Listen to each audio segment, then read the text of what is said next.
banyak harta yang paling berharga, yang bermakna luar biasa dari Tuhan lewat surat Titus. Dan surat Titus bagian daripada Alkitab kita. Artinya juga firman Tuhan. Kita lihat siapa penulis daripada surat Titus.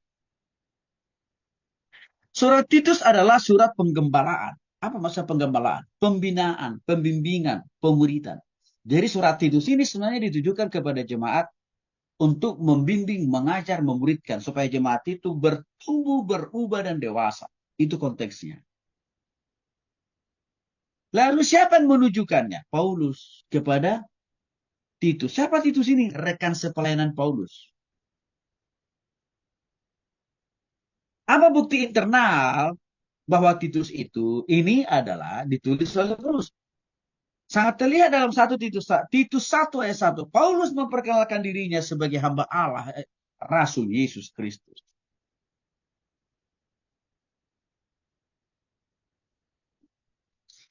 Jadi di Titus pasal 1 ayat 1 Paulus sudah menjelaskan dengan gamblang bahwa surat ini saya tuliskan, saya tujukan kepada Titus. Jadi sudah ada perkenalan awal dari Paulus sebagai penulis daripada Titus ini, Bapak Ibu.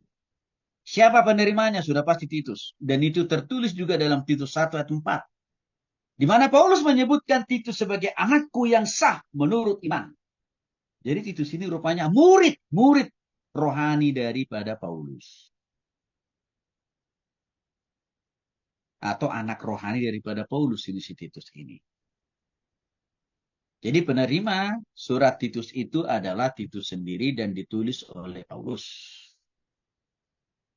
Bahkan Paulus sangat jelas menginstruksikan, menjelaskan kepada Titus buat apa dia menulis surat Titus kepada dia. Paulus menugaskan Titus itu untuk mengatur dan menetapkan para pelayan-pelayan gereja, penatua, diaken, majelis, sintua, pengerja. Itulah tugas, itulah pesan Paulus kepada Titus. Dan waktu itu posisinya Titus itu ada di Pulau Kreta. Oke. Nah, hal itu dicatat dalam Titus 1 ini. Hal itu juga didukung dengan rencana Paulus di dalam Titus 3:12. Di mana Paulus sebenarnya sedang merencanakan untuk mau bertemu dengan Titus.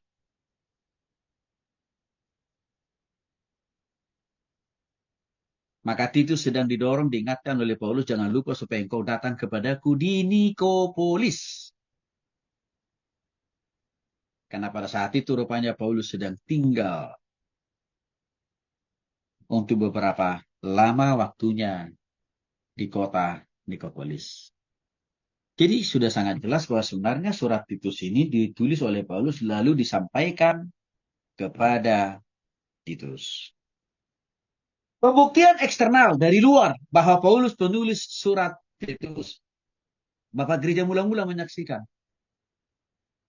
Bahkan banyak memakai, mengkhotbahkan, mengajarkan isi dari firman Tuhan dari surat Titus. Setiap kali mereka dalam pelayanan. Artinya kalau bapak-bapak gereja nggak yakin bahwa penulis firman Titus itu adalah Paulus dan juga isinya firman Tuhan, tidak mungkin dipakai kan gitu. Karena justru mereka yakin surat ini ditulis oleh Paulus asli dan isinya tentang firman Tuhan, maka bapak gereja mempergunakannya, membaca dan memakai bahasa khotbah dan pengajaran mereka. Pembuktian eksternal yang lain juga sangat terlihat isi daripada Titus ini banyak kesamaannya dengan isi penjelasan Paulus di surat-surat Paulus yang lain. Ambil contoh doktrin, pentingnya doktrin. Dalam hal ini tentang Yesus sebagai Tuhan dan Juru Selamat. Itu banyak ditulis Paulus di dalam Titus ini, nanti akan kita bahas. Yang ini juga banyak dibahas Paulus di dalam surat-suratnya yang lain, Bapak. Ini pembuktian secara teologis. Bahkan tradisi manuskrip yang paling kuno, ya tulisan asli Alkitab pertama, sudah mencantumkan, atau Alkitab pertama ya, bahasa pertama, keluaran pertama lah. itu sudah mencantumkan surat Titus bagian dari surat yang ditulis oleh Paulus yang notabene-nya juga adalah firman Tuhan.